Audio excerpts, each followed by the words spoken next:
Sir प्रणाम, मैं हूं हिमांशु द्विवेदी और स्वागत है आपका हमारे खास कार्यक्रम अखाड़ा में। अखाड़ा के तहत आज हम उस विषय को लेकर आए हैं जो इस समय मध्य प्रदेश में सुर्खियां बटोर रहा है।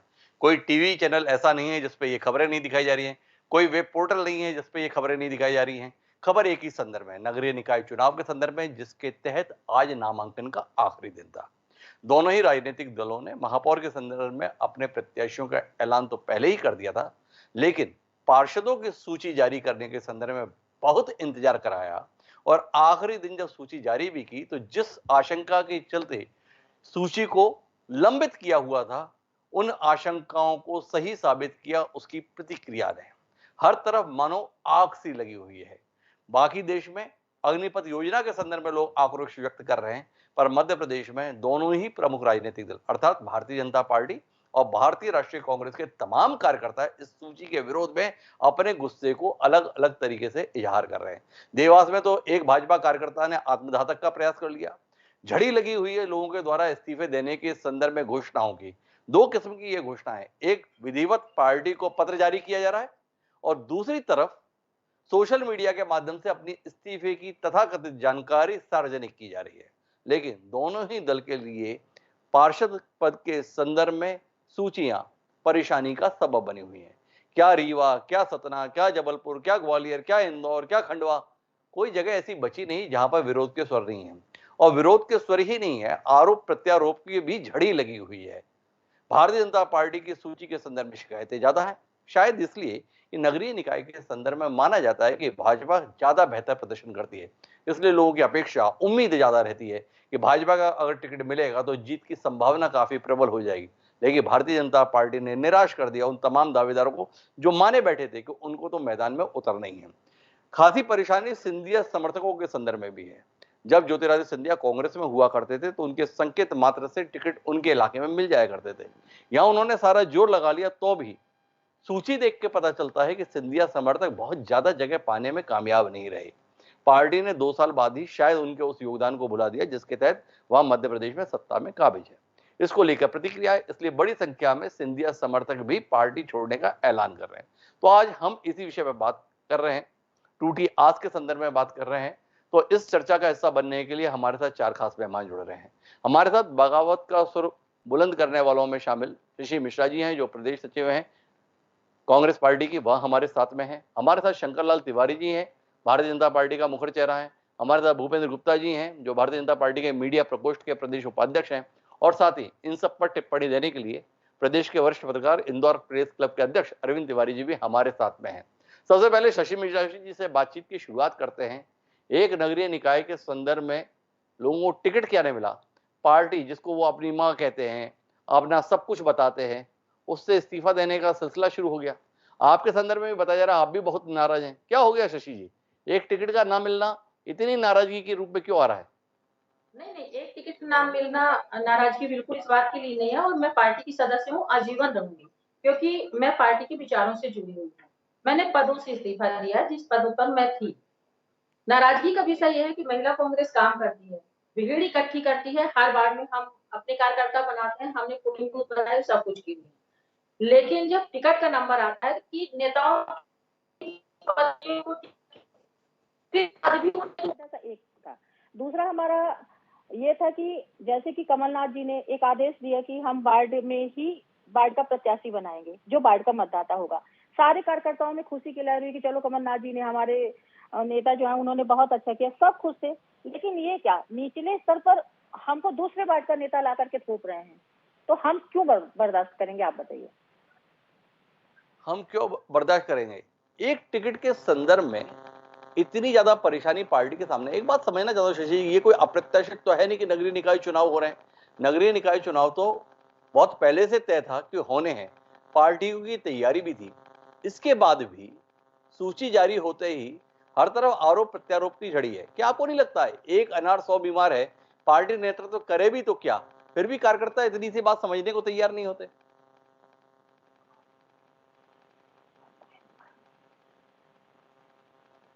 शशि जी मेरी आवाज सुन पा रही? शशि जी तक शायद मेरी आवाज नहीं जा रही है, लेकिन मेरे साथ में अरविंद तिवारी जी जुड़े हुए हैं। प्रदेश स्तर पर जो प्रतिक्रियाएं देखने को मिल रही हैं अरविंद तिवारी जी, दोनों प्रमुख राजनीतिक दल पहले से ही सहमे हुए थे। असली इस प्रतिक्रिया को हम अप्रत्याशित नहीं कह सकते। हम ये नहीं कह सकते अरे ये क्या हो रहा है। दोनों ही राजनीतिक दल ने नामांकन दाखिल होने के तकरीबन 18 घंटे पहले अपनी सूचियों को जारी करना शुरू किया। फिर भी प्रतिक्रिया है। इस प्रतिक्रिया पर वरिष्ठ पत्रकार अरविंद तिवारी की प्रतिक्रिया। देखिए हिमांशु जी, इंदौर से बात शुरू करते हैं। जी। कल शाम से जो नजारा मैं इंदौर में देख रहा हूं वो वास्तव में चौंकाने वाला है। और आज जब शिवराज सिंह चौहान इंदौर में पार्टी के प्रत्याशी पुष्यमित्र भार्गव का नामांकन दाखिल करवाने आए थे, तब भारतीय जनता पार्टी के एक वरिष्ठ कार्यकर्ता ने सभा स्थल पर मुझसे जो कहा वही वास्तव में चौंकाने वाला है। उसने कहा कि इस बार भाजपा की सूची में पार्टी के निष्ठावान लोगों की बजाय चरण वंदना करने वालों को प्राथमिकता दी गई। ये भारतीय जनता पार्टी के एक बहुत ही पुराने कार्यकर्ता ने मुझसे कहा। कल शाम से जब ये सूची जारी हुई उसके आधा घंटे बाद से जिस तरह का विरोध देखने को मिल रहा है भारतीय जनता पार्टी में, लग रहा है कि कहीं न कहीं निश्चित तौर पर जो मैदानी कार्यकर्ता हैं, जो पार्टी के पुराने कार्यकर्ता हैं, जो जिसको हम बहुत साफ भाषा में कहें ना, जो पार्टी के दरी उठाने वाले कार्यकर्ता है, समर्पित लोग हैं, कहीं न कहीं अपने आप को उपेक्षित महसूस कर रहे हैं। इंदौर के मामले में अगर हम बात करें तो इंदौर में दरअसल विधायकों की टिकट के मामले में एक तरीके से दादागिरी रही भारतीय जनता पार्टी के विधायकों की। विधायकों ने अपने क्षेत्र में जिसे चाहा उसे टिकट दिलवा दिया और यही गहन असंतोष का एक बड़ा कारण है। कल इंदौर में सांसद शंकर लालवानी का पुतला जल गया। आज सुबह भारतीय जनता पार्टी के कार्यालय पे कार्यकर्ताओं ने जाके अपने और पदाधिकारियों ने जाके अपना इस्तीफा चिपका दिया पार्टी अध्यक्ष के कक्ष के बाहर। कुछ लोगों ने निर्दलीय चुनाव लड़ने की घोषणा कर दी कि भाई हम निर्दलीय चुनाव लड़ेंगे, बागी हो गए। समझाने में उनको काफी मशक्कत करी। हालांकि भारतीय जनता पार्टी के नेता कहना है कि 2 दिन है, हम सब संभाल लेंगे स्थिति को। लेकिन अभी जो वातावरण बना है कहीं ना कहीं उससे लग रहा है कि कार्यकर्ताओं में बहुत असंतोष है। देवास का मामला आपने बताया कि वहां तो आत्मदाह तक की नौबत आ गई थी देवास में। तो जो टिकट आए हैं, जो टिकट दिए गए हैं, सूची जारी होने के बाद से कहीं ना कहीं और बड़े नेताओं ने भी हस्तक्षेप किया। जैसे इंदौर के एक वार्ड के पार्षद के बारे में जो है वो कल्पना नहीं कर सकते थे। वो वहां खुलासा हो रहा है कि एक वार्ड के उम्मीदवार के बारे में इतने उच्च स्तर से हस्तक्षेप हुआ जिसकी किसी को कोई कल्पना नहीं थी। एक वार्ड का टिकट अंत में इसलिए बदल गया कि भारतीय जनता पार्टी के प्रदेशाध्यक्ष चाहते थे कि उनके समर्थन। तो कुल मिला के कहीं ना कहीं नेताओं ने तो अपने मन की कर ली, लेकिन कार्यकर्ता बहुत अपने आप को बड़ी महत्वपूर्ण टिप्पणी अरविंद तिवारी जी की। नेताओं ने अपने मन की करी इसलिए कार्यकर्ताओं के स्तर पर निराशा है। मेरे साथ में शंकरलाल तिवारी जी हैं, भारतीय जनता पार्टी के वरिष्ठ नेता हैं। दावा कर रहे थे हमारे साथ अलग अलग स्तर पर बातचीत है, बेहद अनुशासित संगठन है और उस अनुशासित संगठन का हाल यह है। मनसुख पटेल भारतीय जनता पार्टी के उपाध्यक्ष हुआ करते थे जिले में। पार्टी ने 1999 में उन्हें टिकट भी लड़ाया था महापौर पद के संदर्भ में। वो मनसुख पटेल भारतीय जनता पार्टी छोड़कर निर्दलीय मैदान में उतर गए। शंकरलाल जी, कहां चूक रहे हैं आप कार्यकर्ताओं के मनोभावों को समझ पाने में, कार्यकर्ताओं को समझा पाने में? मैं सोच रहा हूँ कि आप का चिंतन भी हम लोग सुनेंगे, पर है क्या कि कहीं न कहीं महत्वाकांक्षा, हर कार्यकर्ता काम करने वाला, चाहे जो छोटा हो बड़ा हो, हर कार्यकर्ता एक महत्वाकांक्षा पाल के रखे और वो महत्वाकांक्षा में कई बार मर्यादित भी रहता है। मिल गई तो ठीक है, नहीं तो कई बार उसके मित्र साथी और आक्रोश ये सब होता है। आपने सतना की बात करी, मनसुख लाल पटेल की। मनसुख लाल जी पटेल वाला मामला जो है, तो आपने देखा होगा कि पिछले समय वो एक बीच में लोक जनशक्ति पार्टी में भी चले गए थे। एक बार वो महापौर का चुनाव लड़ भी चुके हैं और उस बार आपको याद होगा, आप सतना से जुड़े रहे हमेशा, डॉक्टर यादव जी जीते थे। आपको याद है, वही मेरे मालूम है आपको सभी शब्द याद है। BL यादव जी चुनाव जीते थे और मनसुख पटेल को बीजेपी से उम्मीदवार थे। वो चुनाव हार गए थे और इस नाते पार्टी ने जो भी निर्णय लिया, पार्टी में तो एक ही बात है। शंकरलाल जी, मैं तो आपसे सिर्फ एक बात समझना चाहता हूँ, क्या आपको नहीं लगता है कि बड़े पैमाने पर जो आपने कांग्रेसियों के लिए कालीन बिछाकर भारतीय जनता पार्टी के दरवाजे खोले और जो भीड़ इकट्ठा कर ली, उसने आपके उस संकल्प को, उस सेवा भावनाओं को प्रभावित कर दिया? जो भारतीय जनता पार्टी बताती थी कि हमारे कार्यकर्ता तो बेहद अनुशासित हैं, समाज के निर्माण के लिए और देश के कल्याण के लिए राजनीति में है। अब वो पद के लिए जिस तरीके से पार्टी का चीरहरण चौराहे चौराहे पे कर रहे हैं, देवास में आत्मदाह कर रहे हैं, गुना में पार्टी छोड़ रहे हैं, भोपाल में पुतले जला रहे हैं, प्रज्ञा ठाकुर जी के दरवाजे पर प्रदर्शन कर रहे हैं। कुल मिला के दृश्य जो दिख रहा है बड़ा विवश सा है। किसके कार्यालय के सामने है? किसके नेताओं के सामने है? भारतीय जनता पार्टी के कार्यालय के सामने, भारतीय जनता पार्टी के नेताओं के सामने। कुछ कहेंगे शक्ललाल जी? दुनिया का सबसे बड़ा राजनीतिक दल की ख्वाहिश भारी तो नहीं पड़ रही भाजपा को? नहीं, अब निश्चित रूप से पार्टी बड़ी हुई है और सबका समाविष्ट करना कई बार टिकट जैसे मामलों में कठिनाई का विषय होता है। पर मैं आपको जितना समझता हूँ, आप भी समझते हैं भारतीय जनता पार्टी को, थोड़ी बहुत मान मनोबल, थोड़ी बहुत बातचीत के बाद पार्टी में बहुत सारे काम है, बहुत सारे क्षेत्र हैं और इसलिए तो मुझे नहीं लगता कि पार्टी के अंदर कोई ऐसी स्थिति बनेगी। क्योंकि थोड़ी बहुत तो हर चुनाव में और नाराजगी, गुस्सा और आक्रोश रहता है। थोड़ा बहुत मान रहे हैं शंकरलाल जी, मानने में थोड़ा कष्ट हो रहा है, लेकिन मेरे साथ में भूपेंद्र गुप्ता जी जुड़े हुए हैं। भूपेंद्र जी, भारतीय राष्ट्रीय कांग्रेस के संदर्भ में तो लगातार कहा जा रहा है भाई अब की बार जिसको भी टिकट मिले उसके लिए काम कर लेना, नहीं तो कोई नाम लेवा नहीं बचेगा कांग्रेस का। दिग्विजय सिंह जी ऐसा बता रहे थे। कमलनाथ जी और दिग्विजय सिंह जी ने बड़े मंथन के बाद में सूचियों को तैयार कराया, किया, घोषित किया, फिर भी लोग इतना नाराज हैं। इतनी बुरी हालत में पहुंचने के बाद भी आपके कार्यकर्ता मानने को, सुनने को तैयार नहीं। हमारे साथ शशि मिश्रा जी बैठी हुई हैं, आपकी पार्टी के वरिष्ठ नेता हैं, वो भी बहुत नाराज हैं। ये चल क्या रहा है? क्या कहते हैं भूपेंद्र जी, क्या चल रहा है?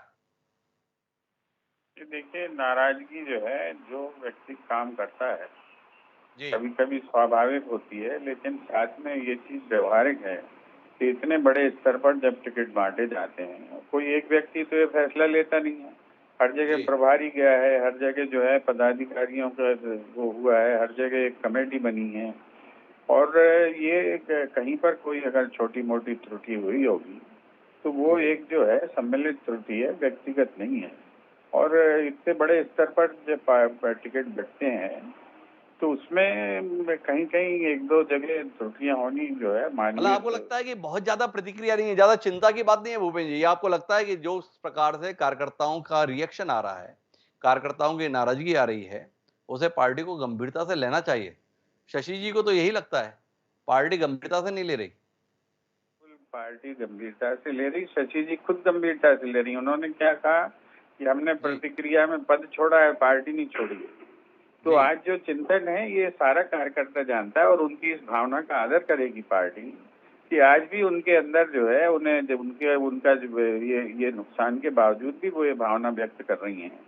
पार्टी इसको महसूस करती है। मैं इस बात को बहुत अप्रिशिएट करता हूँ कि उन्होंने जिस तरह से इस बात को अभिव्यक्त किया। तो शशि जी, आपका पद छोड़ना बहुत प्रभाव नहीं दे रहा, विचार कर लेंगे। उनका कहना है पद ही तो छोड़ा है, पार्टी नहीं छोड़ी।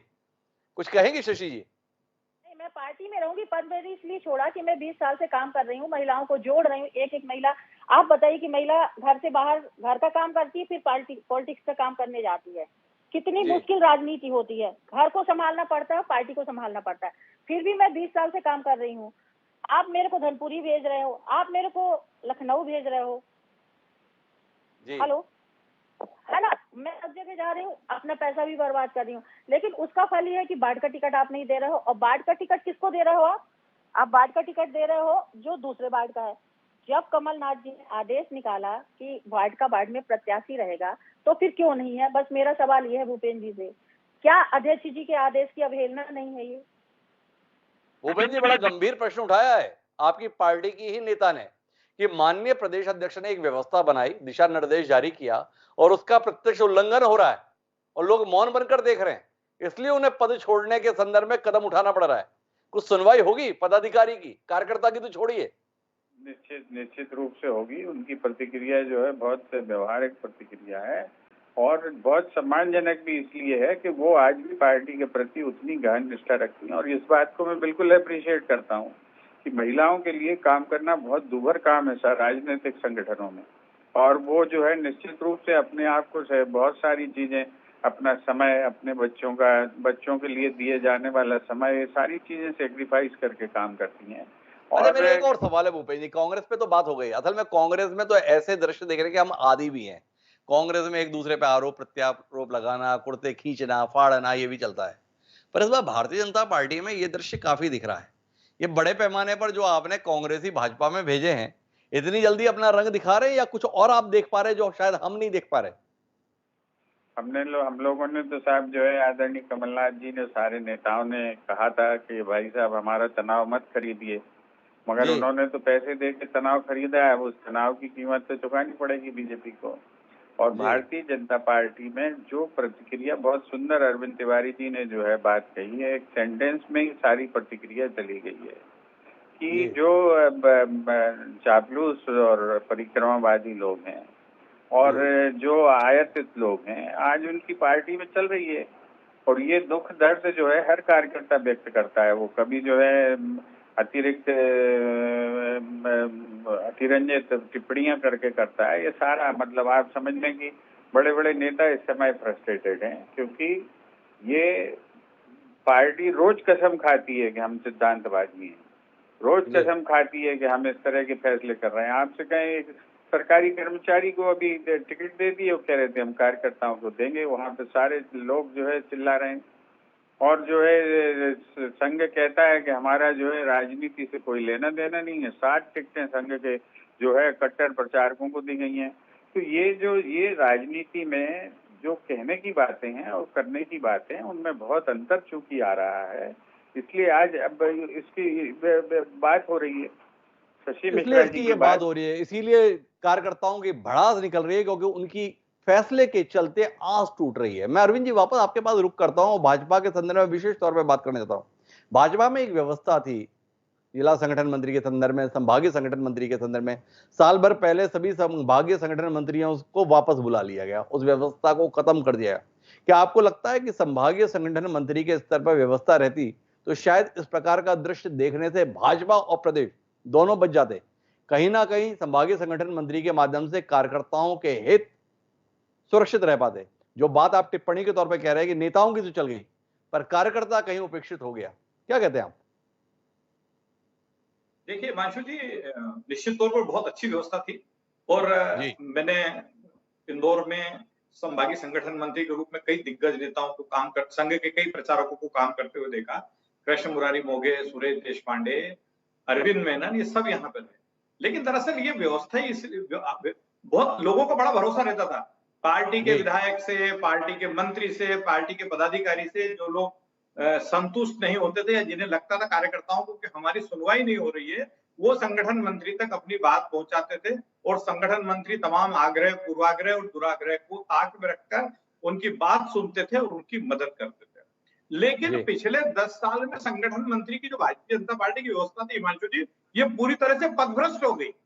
जी, संगठन मंत्री पार्टी बनने लगे, संगठन मंत्री पार्टी बनने लगे, संगठन मंत्री पार्टी के उन वजनदार नेताओं के पैरोकार बनने लगे जो कार्यकर्ताओं का दमन करते थे। तो इस व्यवस्था जी, से लोगों का विश्वास खत्म हो गया और ये व्यवस्था अंततः समाप्त ही इसलिए करना पड़ी कि जब देखा पार्टी ने कि ये व्यवस्था फायदेमंद नहीं, बेहद नुकसानदायक साबित हो रही है, इसलिए इस व्यवस्था को खत्म करना पड़ा। और उसका नुकसान, क्योंकि जिस स्वरूप में आ गई थी उस स्वरूप में खत्म करना तो पार्टी की मजबूरी थी, लेकिन एक पार्टी के कार्यकर्ता के लिए तो बड़ा नुकसान हो गया उसमें, क्योंकि आखिर वो कार्यकर्ताओं का बड़ा नुकसान हो गया, संभागीय संगठन मंत्री भी पदभ्रष्ट हुए, व्यवस्था प्रभावित हो गई और कुल मिला के कार्यकर्ता और हाईकमान के बीच में एक सेतु का काम जो संभागीय संगठन मंत्री या जिला संगठन मंत्री के स्तर पर होता था, वो व्यवस्था ध्वस्त हो गई। मैं शंकरलाल जी आपके पास आना चाहता हूं। इस बार की टिकट की घोषणा के साथ में बड़े अजीबोगरीब दृश्य भाजपा में देखने को मिल रहे हैं। छतरपुर में केंद्रीय मंत्री वीरेंद्र खटीक जी तक नाराज हैं। सूची जारी होती है, 1 घंटे में उसे निरस्त किया जाता है। आरोप है जिलाध्यक्ष पैसे खाकर कर लिए। ग्वालियर में अनूप मिश्रा, अटल बिहारी वाजपेयी जी के भांजे, जिस वार्ड में रहते हैं उसमें भी अपने पसंद के व्यक्ति को टिकट दिला पाने में नाकाम रहे। पूर्व पार्षद सुजीत जी, सामान्य सीट, लेकिन उस पे पिछड़ा वर्ग की खुशबू गुप्ता को प्रत्याशी बना दिया गया। ऐसे ही दृश्य दूसरे प्रदेशों दूसरे जिलों के संदर्भ में देखने को मिल रहे हैं। क्या कहते हैं, जमीन से कट गए हैं क्या आप लोग? नहीं, ऐसा बिल्कुल नहीं है। ना जमीन से कटे हैं, जो भी प्रत्याशी सामने आए हैं वो भी पार्टी के ही कार्यकर्ता है और वो जमीन से जुड़े रहे हैं। अभी आपने भूपेंद्र जी को देखा होगा कि भूपेंद्र जी कह रहे थे कि आरएसएस के कट्टर लोगों को टिकट दे दिया। भूपेंद्र जी तो कभी भी बोलते तो उनको आरएसएस का पीलिया है, मेरे मित्र है, आरएसएस के बिना उनकी डिबेट नहीं होती। पर मैं भूपेंद्र जी कहना चाहता हूँ कि उनके यहाँ तो कट्टर क्या, उनके यहाँ तो खट्टर भी नहीं बचे अब, और इसलिए जिसको टिकट देना था पार्टी को उसने दे दिया। कुछ लोगों को आक्रोश होना स्वाभाविक है, पर मैं एक सवाल करना चाहता हूँ। शक्ला जी, इतना सरलता से नहीं निपटाइए। छतरपुर जिले में सूची जारी होती है और 1 घंटे बाद ही उस सूची को निरस्त करने का फरमान प्रदेश नेतृत्व के द्वारा दिया जाता है। क्या कहेंगे इसे? पार्टी पथभ्रष्ट नहीं हो गई? आपके नेता कहीं ना कहीं भ्रष्ट नहीं हो गए? खारिज करेंगे इस बात को? कहना पूरी तरीके से सहयोग की होगी इस बात को लेके कि भ्रष्ट हो गए ये वो। मैं ये कह रहा हूँ कि सूचियां पहले भी निरस्त होती रही है। आपने देखा होगा कि पहले भी संशोधन होते रहे सूचियों में, पहले भी निरस्त होती रही है सूचियां। और जैसा कि आपने आदरणीय खटीक जी के वर्मा जी के बारे में कहा, मंत्री जी के बारे में, कि वो नाराज है, इससे बड़ा साफ साबित हो रहा है कि पार्टी के अंदर बड़ा गंभीर मंथन कार्यकर्ता की योग्यता, क्षमता और उसके जीत की विश्वसनीयता को देख करके की जा रही है। मंत्री हो, विधायक हो, सांसद हो, कोई भी हो, अगर वो कोई बात कहता है उसे सुना जाता है, मंथन किया जाता है, पर उसके मन की ही होगी ऐसा नहीं है। मन की होगी संगठन के और सर्वानुमत से होगी। सब जगह सर्वानुमति बनाई गई है, सब जगह आवेदन लिए गए हैं और विचार विमर्श करके किया गया है। मैं आदरणीय भूपेंद्र जी से आपके माध्यम से एक बात कहना चाहता हूँ कि सतना में यहाँ शहीद अहमद मंत्री रहे हैं, दिग्विजय सिंह के मंत्रिमंडल में 50 वर्षों से, ये 60 वर्षों से, बल्कि 70 वर्षों से जब से कांग्रेस है, इनका परिवार बैरिस्टर गुलशेर अहमद राज्यपाल रहे, राज्यसभा सदस्य रहे, विधानसभा अध्यक्ष रहे, मंत्री रहे, सांसद रहे, पर इसके बावजूद उन्होंने पार्टी को इस्तीफा दे दिया है। भूपेंद्र जी मीठी मीठी बात शशि बहन से कर रहे थे, ये बहुत अच्छा है, बड़ा सौभाग्यजनक है, बड़ा मर्यादापूर्ण है, पर ये शहीद अहमद के इस्तीफा और ये सतना में कांग्रेस के पिछड़ा वर्ग के अध्यक्ष का इस्तीफा और इस्तीफों की लाइन लग गई सतना में। और इतना ही नहीं, मतलब मनसुख पटेल पे बात मत कीजिए भूपेंद्र गुप्ता जी, आप तो शहीद अहमद पे बात कीजिए, ऐसा शंकर लाल तिवारी जी चाहते हैं। दिक्कत ये आ रही है दोनों राजनीतिक दलों के संदर्भ में कि दोनों ही अपने दामन पर लगे हुए दागों को देखने के लिए तैयार नहीं है। उन्हें ज्यादा चिंता इस बात की कि सामने वाले प्रतिद्वंदी के कपड़ों को कितना गंदा हम बता पाए। लेकिन मैं शशि मिश्रा जी आपके पास आना चाहता हूं, फिर भूपेंद्र जी के पास जाऊंगा। आपने पद छोड़ने का ऐलान किया, क्या आपको लगता है ये ऐलान आप जैसे तमाम लोग जो पार्टी में टिकट वितरण के संदर्भ में आहत हैं, ये महसूस कर रहे हैं कि प्रदेश अध्यक्ष की भावना के विपरीत जाकर फैसले लिए गए, सुधारे जाएंगे? अभी तो नाम वापसी के लिए समय बचा हुआ है, नाम परिवर्तित हो सकता है। क्या आपको अभी भी उम्मीद है कि आपके साथ न्याय होगा, या आपने मान लिया है इस बार तो जो होना था हो गया, किसी को असर नहीं पड़ने वाला है? नहीं, बिल्कुल मुझे उम्मीद है, मुझे पता है, क्योंकि मैं योग्यता रखती हूँ। यदि मैं योग्यता नहीं रखती तो मुझे उम्मीद नहीं रहती, योग्यता रखती हूँ। दूसरी बात मैं ये कहना चाहती हूँ कि चुनाव आखिर छोटे होते ही क्यों हैं, कि हम अपने वार्ड का एक जनप्रतिनिधि चुनकर दे जो ऊपर हमारी लड़ाई लड़े। अब हम दूसरे वार्ड का लेके आएंगे और मान लो हमारे वार्ड का कोई ऐसा कार्यकर्ता है जिसके पास गाड़ी घोड़ा कुछ भी नहीं है, तो वो दूसरे वार्ड तक कैसे अपनी बात पहुंचाएगा? इसीलिए छोटे छोटे चुनाव होते हैं। एक श्रेणी बनी हुई है कि पार्षद होगा, फिर अध्यक्ष होगा, विधायक होगा, मुख्यमंत्री होगा, प्रधानमंत्री होगा। हमारी बात सीधे प्रधानमंत्री से कैसे हो सकती है? तो हम छोटी कड़ी को यदि तोड़ देंगे, मैं कांग्रेस से कहना चाहती हूँ कि मैं एक बार आप आदेश बनाते हैं, अपना लेटर निकालते हैं और फिर खुद प्रदेश अध्यक्ष के लेटर पर जो इधर के स्थानीय नेता हैं, क्योंकि प्रदेश अध्यक्ष जी को तो पता ही नहीं है कि नीचे क्या हो रहा है, ये लोग ऊपर तक बताते नहीं। जो स्थानीय नेता हैं वो कैसे उनके आदेशों की धज्जियां उड़ाते हैं, मैं इसकी बात कर रही हूँ।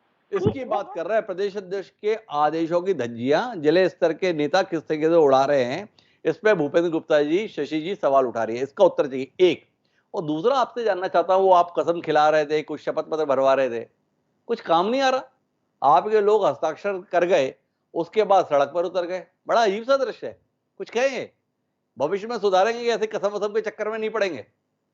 नहीं, देखिए, सुधार तो निरंतर प्रक्रिया है और होता ही है, और हर पार्टी में ये भी जो है शशि जी जो बात कह रही हैं बड़ी जेन्युइन बात है, और इसी समस्या को लेकर तो ये आदेश निकाला गया था।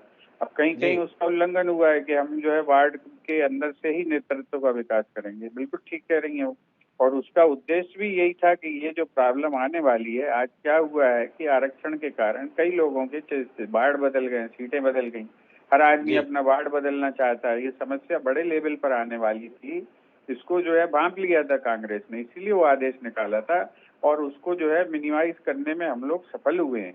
जहाँ त्रुटियां हुई हैं, शशि जी का तो जो समझ लो आपका प्रकरण संज्ञान में आ ही गया है, ये अध्यक्ष जी तक पहुंचेगा जी। क्या फैसला होता है इसमें अध्यक्ष जी फैसला करेंगे, लेकिन निश्चित रूप से जो है कभी भी जो है 100% परफेक्शन। अरे भूपेश जी, मैं तो सीधा सवाल करता हूं, क्या अध्यक्ष जी ने जो व्यवस्था बनाई है, जिन विषयों में भी उस मामले में उल्लंघन का या अनियमितता का मामला आज की तारीख में सार्वजनिक हो जाएगा, आपकी जानकारी में आ जाएगा, क्या आप ये कहने की सीमा है कि उन सबको कल तक संशोधित कर दिया जाएगा?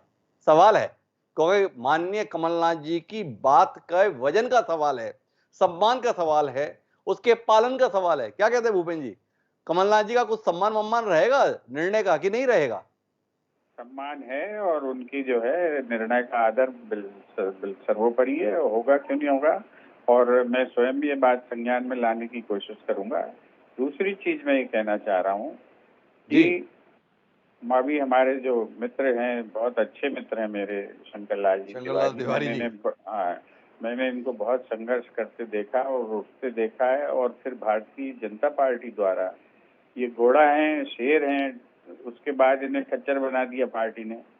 तो ये भले कह रहे थे कांग्रेस की पार्टी को खच्चर हो गई है, हम स्वीकार कर लेते हैं, लेकिन ये तो घोड़ा हैं, इनके साथ क्या हुआ, इनको क्यों पार्टी इतना उपेक्षित कर रही है? और ये तो बहुत छोटे स्तर से संघर्ष करके इन्होंने एक एक आदमी को जोड़ा, मैंने तो इनको अपनी आंख से देखा है काम करते हुए।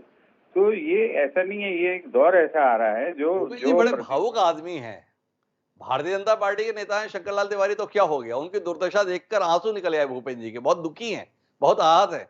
शंकरलाल जी, भाजपा में कोई आपकी चिंता नहीं कर रहा, कोई बात नहीं, कांग्रेस ही आपकी चिंता कर रहे हैं। लेकिन मैं अरविंद तिवारी जी आखिरी बातचीत के लिए आपके पास आना चाहता हूं और आपसे जानना ये चाहता हूं कि दोनों ही पार्टियों में द्वंद्व है, दोनों ही पार्टियों में अंतर्कलह है, दोनों ही पार्टियों के का असंतोष सड़क पर आया हुआ है। कुल जमा नगरीय निकाय चुनाव के परिणामों को यह असंतोष किस रूप में प्रभावित करेगा? दोनों पार्टियों के असंतोष की तासीर को आप देख रहे हैं, किसके लिए ज्यादा बड़ी चुनौती, किसके लिए ज्यादा बड़ा संकट? देखिए, भारतीय जनता पार्टी के लिए इस मौके पर राष्ट्रीय स्वयंसेवक संघ मददगार की भूमिका में आ जाता है, पार्टी के वरिष्ठ नेता मददगार की भूमिका में आ जाते हैं। तो मुझे लगता है कि जो असंतोष उभरा है, उसे थामने में भारतीय जनता पार्टी ज्यादा सफल होगी बनिस्बत कांग्रेस के। कांग्रेस में पिछले 3 दिन से मैं जो इंदौर में नजारा देख रहा हूं, कांग्रेस के इंदौर के 23 वार्ड के प्रत्याशियों की घोषणा अभी भी बाकी है हिमांशु जी, लेकिन जो स्थितियां मैं देख रहा हूं बेकाबू होती, मुझे नहीं लगता कि असंतोष जो पैदा हुआ है कांग्रेस का, उसको बहुत आसानी से थामा जा सकेगा, और इसका नुकसान निश्चित तौर पर कांग्रेस को उठाना पड़ेगा। बड़े महत्वपूर्ण टिप्पणी अरविंद तिवारी जी की है। संघ ऐसे मामलों में बड़ा महत्वपूर्ण रोल निभाता है, और जैसा कि स्वयं कांग्रेसी भी बोल रहे हैं कि कट्टर स्वयं सेवकों को जो है इस बार पार्टी ने प्रत्याशी बनाया है, तो जब संघ प्रत्यक्ष तौर पर मैदान में उतर पड़ा है, तो इस असंतोष को थामने के लिए संघ बड़ी भूमिका भी निभाएगा। भारतीय जनता पार्टी में ऐसे नेताओं की लंबी फहरिस्त है जो इस प्रकार की चीजों के हैंडलिंग में निष्णात हैं, दक्ष हैं, कुशल हैं, पर भारतीय राष्ट्रीय कांग्रेस के संदर्भ में इस असंतोष को थामना अपने आप में बड़ी चुनौती है। इंदौर जैसे महत्वपूर्ण शहर के संदर्भ में 23 सीटों पर अभी तक भारतीय राष्ट्रीय कांग्रेस पार्षदों के नाम सार्वजनिक नहीं कर पाई है। कितना बड़ा संकट, कितना बड़ा द्वंद्व उस भारतीय राष्ट्रीय कांग्रेस के सामने है जो दावा कर रही है कि वो 2023 में मध्य प्रदेश में एक बार फिर सत्ता में आएगी। देखें, क्या नगरीय निकाय की चुनौती को कांग्रेस बखूबी पार कर पाएगी? शशि मिश्रा जी जैसे असंतुष्टों के संदर्भ में क्या वाकई समय रहते कोई समाधान दे पाएगी?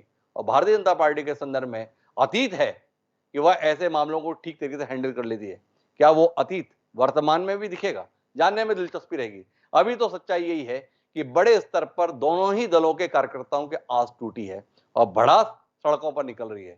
जल्द से जल्द इस भड़ास को काबू में कैसे करते हैं, इसे देखने में हमारी दिलचस्पी है। आप सभी मेहमानों का बहुत बहुत धन्यवाद इस चर्चा का हिस्सा बनने के लिए। कल फिर मिलेंगे नए विषय के साथ। मुझे दीजिए इजाजत। सादा प्रणाम।